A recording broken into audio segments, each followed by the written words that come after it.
Everyone, Sim from Your Six Studios. Today in the studio, I'm going to show you how to switch your audio to your TV on your PlayStation 5. So if you got your headset plugged in, you can still keep it plugged in, but press the PlayStation button, open up the quick menu, and scroll all the way over to where it says sound right here and select this.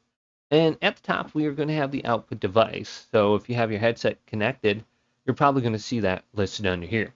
Just select output and then go on over to your HDMI TV device right here and select it.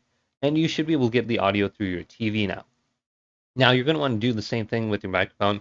If you are using your controller, you have the option to use your wireless controller as a microphone. So you don't need to have a headset on to go and enjoy gaming. Just make sure your microphone isn't muted and you adjust the sound level right here so it's not too high so you pick up all the sound in the background.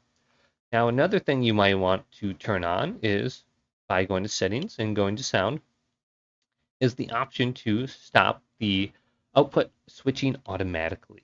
So if we go to audio output right here, switch output device automatically, just go ahead and turn this off. Then when you jump back on your PlayStation 5, it's still going to be coming through your TV.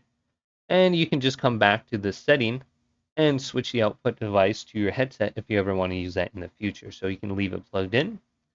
So just check this out. Hopefully this video did indeed help you out. If it did, leave it a big thumbs up and subscribe my channel down below for more tech out videos coming up next on Your Six Studios.